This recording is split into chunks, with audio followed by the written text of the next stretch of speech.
पाकिस्तान में जहां बेपनाह मसाइल मौजूद हैं, उनमें से एक जा बजा फैली गंदगी और कचरे के ढेर भी हैं। तमाम बड़े शहर, खासकर गुंजान आबाद इलाके, कचरा कुंडियों में बदले हुए हैं। इन तमाम तर मामलात में सबसे ज्यादा खतरनाक किरदार प्लास्टिक का है, जिसके जगह जगह ढेर दिखाई देते हैं। ताहम ये तस्वीर का एक रुख है, क्योंकि तस्वीर का दूसरा रुख कुछ होनहार और ज़हीन लोगों के ऐसे इकदाम की तरफ इशारा करता है जिसमें प्लास्टिक के बढ़ते हुए तूफान को ठिकाने लगाने का खास इंतजाम किया गया है और आने वाले वक्त में पाकिस्तान में मौजूद इस मसले के ठोस हल की तरफ भी इशारा करता है। और यकीनन ऐसे इकदामात में पाकिस्तान के लिए खबर बखैर है। प्लास्टिक की बोतलें और दीगर डिस्पोजेबल प्लास्टिक को ठिकाने लगाने के लिए एनईडी ने एक ऐसा कारनामा अंजाम दिया है जिसमें न सिर्फ प्लास्टिक बोतलें बल्कि दीगर अशिया भी ठिकाने लगाने का माकूल इंतजाम मौजूद है। यही नहीं बल्कि इस मशीन में फालतू बोतलें और दीगर प्लास्टिक की अशिया डालने वाले के लिए माकूल इनाम का ऑप्शन भी है। ये मशीन कैसे काम करती है, क्या काम करती है,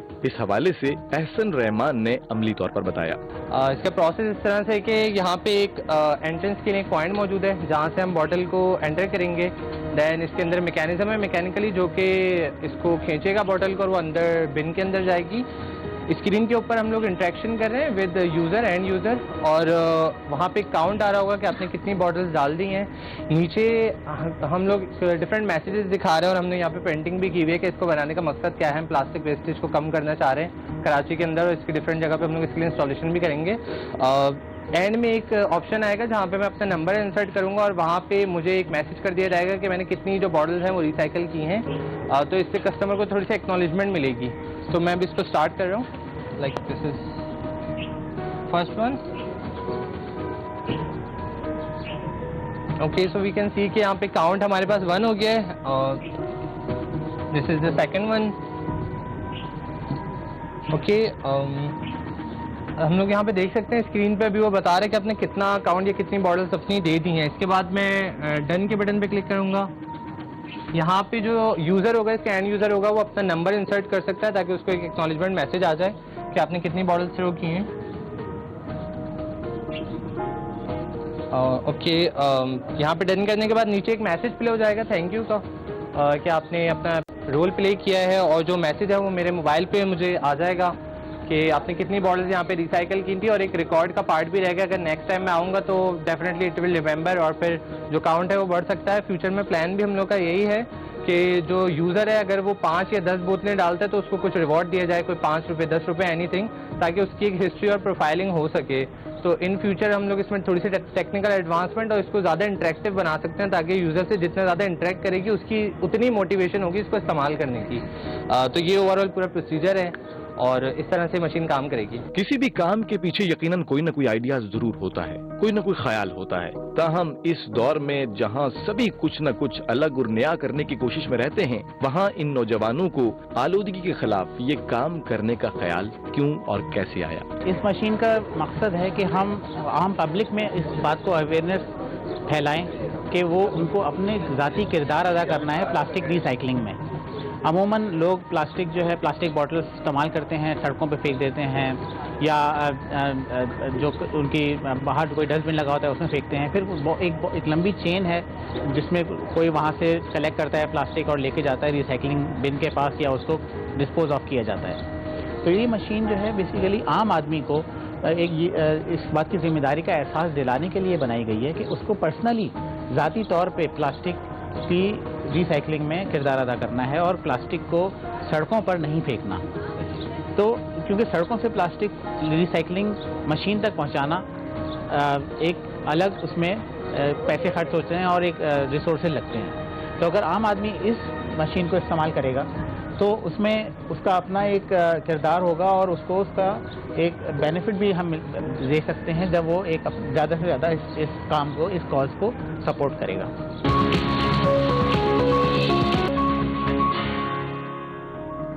हर तरह की प्लास्टिक वेस्टेज को ठिकाने लगाने का ये मंसूबा तो इन नौजवानों ने अमली तौर पर अंजाम तक पहुंचाया।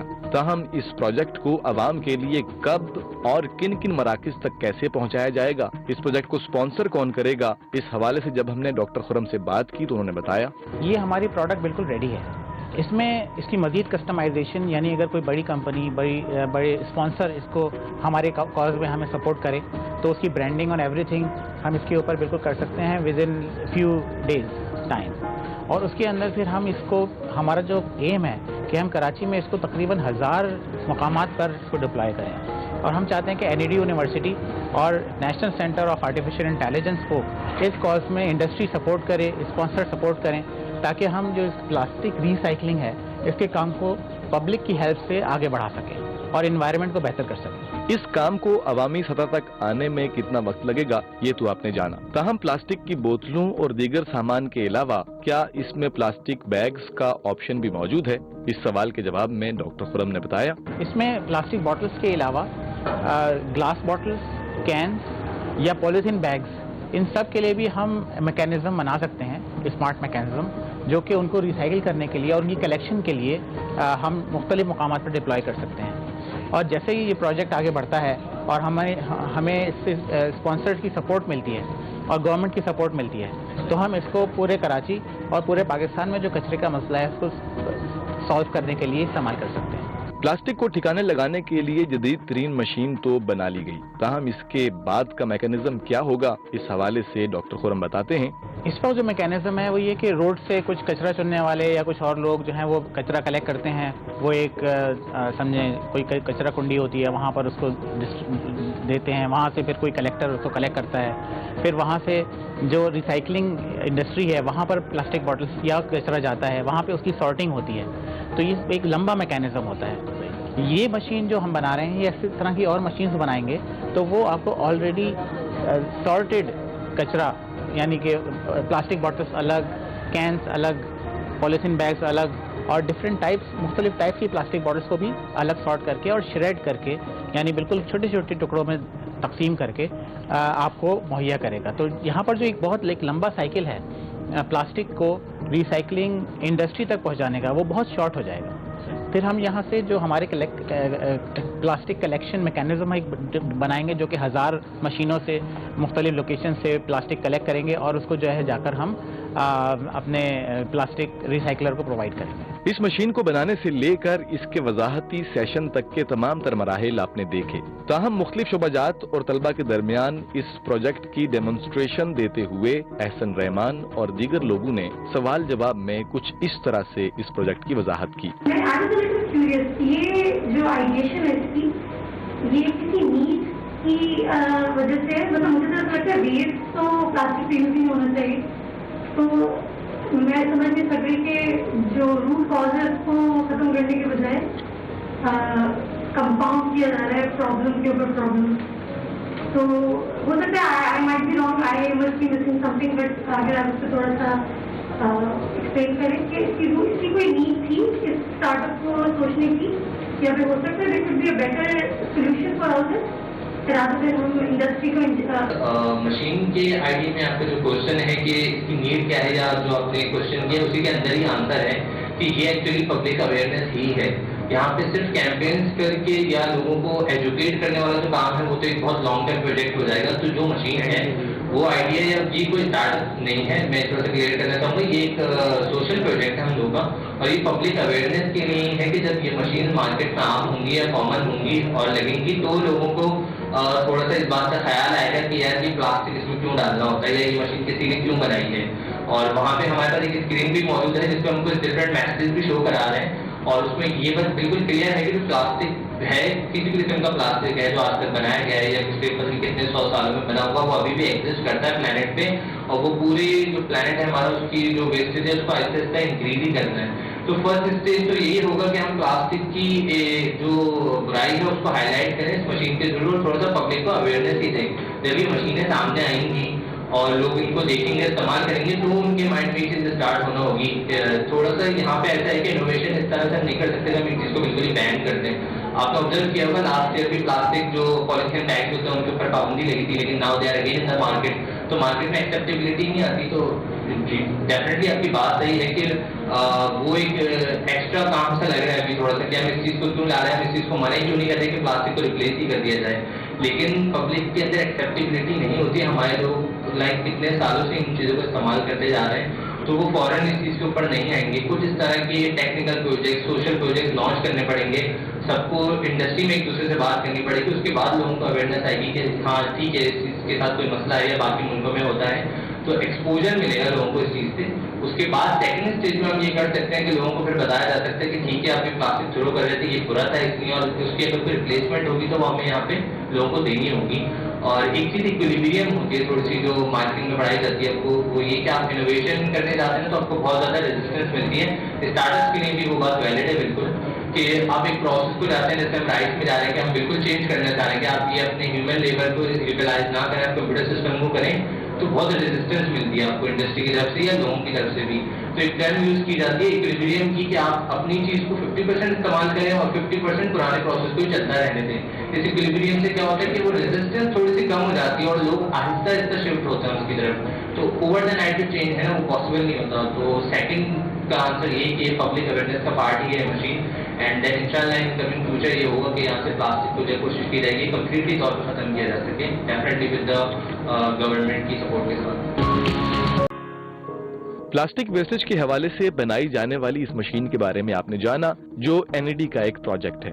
ताहम खबर बखैर में अब हम बात करेंगे NED के एक और प्रोजेक्ट की, जिसमें काश्त की ग्रेडिंग के हवाले से एक जदीद तरीकाकार वज़ा किया गया है। वो क्या है, आइए जानते हैं। राइस क्वालिटी असेसमेंट का एक हमारा सॉफ्टवेयर है, उसकी डेमोस्ट्रेशन है। जैसे भी आप देख सकते हैं, हमारे असिस्टेंट इसके ऊपर एक वेइंग स्केल है, उसके ऊपर राइस ग्रेन्स को वेइ कर रहे हैं, इसका वजन निकालने कितना है। इसके बाद इसको एक स्कैनर के ऊपर प्लेस करेंगे और इसकी असेसमेंट के लिए हम इसको कंप्यूटर के अंदर स्कैनर के थ्रू एक इमेज दे रहे होंगे, उस इमेज के ऊपर पूरा एनालिसिस हो रहा होगा। तो अभी जो मैनुअली असेसमेंट होती है हमारे राइस के ग्रेन्स की, उसको रेप्लिकेट करने के लिए एक टेक्नोलॉजी डेवलप की गई है, उसकी ये डेमोस्ट्रेशन है और वीडियो के अंदर हम आपको पूरा शो कराएंगे कि किस तरह से उस प्रोसेस को रिप्लेस किया जा रहा है। और अब देख सकते हैं अभी दाने जो हैं वो स्कैनर के बेड के ऊपर मौजूद हैं। इनको थोड़ा सा डिस्टेंस चाहिए होता है प्रोसेस करने के लिए, क्योंकि हम लोग इसके अंदर इमेज प्रोसेसिंग यूज़ कर रहे हैं, कंप्यूटर विजन यूज़ कर रहे हैं। तो इन टेक्निक्स को इस्तेमाल करने के लिए राइस के जो दाने बेड पे पड़े हैं उनके बीच में थोड़ा सा गैप चाहिए होता है, मैनुअली हम इसको अलग अलग करना होता है। इसके बाद हम सॉफ्टवेयर की तरफ चले जाएंगे और सॉफ्टवेयर की जो स्क्रीन है वो आपको नज़र आ रही होगी। यहाँ पे डिफरेंट बटन्स मौजूद हैं। कुछ पैरामीटर्स होते हैं जो हमें इनपुट देने होते हैं इसके अंदर, जैसे ब्रोकन राइस का रेशियो है वो निकालने के लिए हमें बताना पड़ता है कि कितने mm का दाना है, उसको ये ब्रोकन कंसिडर करेगा। और वैसे ही EGL की बेसिस पे भी होता है कि राइस की एवरेज लेंथ क्या है, उस पर निकलता है, लेकिन हमारे सिस्टम में थोड़ी सी डिफरेंट है यूज़र एक्सपीरियंस के लिए। mm में वो अपनी वैल्यू इंसर्ट कर सकते हैं। जैसे यहाँ पे भी हम देख सकते हैं कि हम 4.5 mm वैल्यू डाल रहे हैं, तो जब रिजल्ट निकलेंगे तो 4.5 mm से नीचे वाले जो भी दाने हैं उन सबको ये ब्रोकन कंसिडर करेगा। स्कैन इमेज के बटन पे क्लिक करना होगा आपको पैरामीटर्स इनपुट करने के बाद, और यहाँ पे अब ये थोड़ी देर प्रोसेसिंग में लगाएगा और मीनवाइल ये सारे रिजल्ट्स कैलकुलेट करेगा कि इसके अंदर लेंथ कितनी है, एवरेज विड्थ कितनी है, इसमें येलो ग्रेन्स कितने हैं, डैमेज कितने हैं, उनका वेट कितना है। इसी काम को अगर थोड़ा सा मैं बता देता हूँ बैकग्राउंड कि अगर मैनुअली किया जाए तो तकरीबन इसमें 45 मिनट्स टू 60 मिनट्स लगते हैं, जो भी पैरामीटर्स सारे अभी हमारा सॉफ्टवेयर कैलकुलेट कर रहा है। तो उसको अगर ऑटोमेट किया जाए तो इस तरह से रिजल्ट्स आएंगे। अभी आप लोग देख सकते हैं यहाँ पे राइस के ग्रेन्स जो हैं वो आइडेंटिफाई हो गए कि कहाँ कहाँ पे मौजूद हैं, और नंबरिंग भी उसने एक दे दी है कि कितने राइस ग्रेन्स इसको मिले हैं। नेक्स्ट हम लोग मूव कर रहे हैं रिपोर्ट के अंदर। यहाँ पर आप डिफरेंट वैल्यूज़ देख सकते हैं, एवरेज लेंथ है, एवरेज विड्थ है, हेड राइस इसमें कितने हैं जो ब्रोकन नहीं हैं, जो ब्रोकन हैं वो कितने हैं, और उनका वेट भी यहाँ पे मौजूद है। अगर आप लोग यहाँ पे गौर करें तो 4.59 एक वैल्यू आई हुई है जो कि ग्राम में है, कि जो ब्रोकन ग्रेन्स हैं उनका वेट कितना है, जो होल ग्रेन्स हैं ब्रोकन नहीं है उनका वेट कितना है। इसी तरह से येलो, डैमेज, चौकी, ये सारे ग्रेन्स की क्वांटिटी प्लस वेट दोनों बता रहा है, और इस रिपोर्ट के अंदर वो सारी इन्फॉर्मेशन आ रही होती है जो हमारे राइस मिलर्स को, राइस एक्सपोर्टर्स को चाहिए होती है। इसके अलावा एक और रिपोर्ट है हमारी जिसके ऊपर अभी हम लोग मूव करेंगे। वहाँ पे सिंगल इंडिविजुअल ग्रेन का एनालिसिस दिया जा रहा होता है कि हर ग्रेन की लेंथ कितनी है, विड्थ कितनी है। तो अभी हम वहाँ पे आगे मूव करेंगे थोड़ी देर बाद। ये रिपोर्ट्स काफ़ी अहम होती हैं हमारे एक्सपोर्टर्स के लिए, जो राइस मिलर्स होते हैं, एक्सपोर्टर होते हैं, क्योंकि वो जहाँ पे भी अपना माल बेच रहे होते हैं उनको एज ए प्रूफ वहाँ पे देनी होती है कि जो मेरे माल है, जो भी चीज़ें, उसके पैरामीटर्स क्या क्या हैं।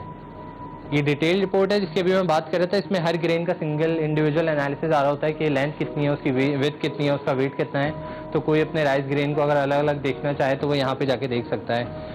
फिर एक वैल्यू एडिशन है हमारे सॉफ्टवेयर में थोड़ी सी, कि अगर कोई अपने दानों को विजुअली क्लाइंट को दिखाना चाहे, इमेज लेके व्हाट्सएप कर सकता है वो, कि इस तरह के दाने हैं जो माल आपने सप्लाई किया था, या जिसको भेजना चाह रहे हैं उसको भी दिखा सकते हैं कि इस तरह के एक्चुअल दाने मौजूद हैं। तो हर ग्रेन की अलग अलग यहाँ पे हमारे पास तस्वीर आ रही होती है। इसमें ऑल येलो, चौकी, डैमेज सारा इंक्लूडेड है। जिस बटन पे भी प्रेस करेंगे उस टाइप के जो राइस ग्रेन है वो सामने नजर आ जाएंगे। ये सॉफ्टवेयर काफ़ी आसान है इस्तेमाल करने में, और इसको कोई भी हमारी अनस्किल्ड या स्किल्ड रिसोर्स है वो यूज़ कर सकती है, और हम कोशिश कर रहे हैं इसको राइस इंडस्ट्री को प्रोवाइड करें, और जितना इसका इस्तेमाल करेंगे उतना हम इसको फिर इम्प्रूव कर सकते हैं। प्लास्टिक वेस्ट को ठिकाने लगाने और काश्त, खासकर चावल और दीगर अशिया की ग्रेडिंग के हवाले से मुतारिफ कराई जाने वाली टेक्नोलॉजी के बारे में आपने जाना। ताहम प्लास्टिक वेस्ट को ठिकाने लगाने वाली इस मशीन को और इसके मकसद को अगर आने वाली नस्ल के जहन में मुंतकिल किया जाए तो आने वाले कल में पाकिस्तान कचरे से साफ होगा और ग्रीन पाकिस्तान का ख्वाब पूरा होगा।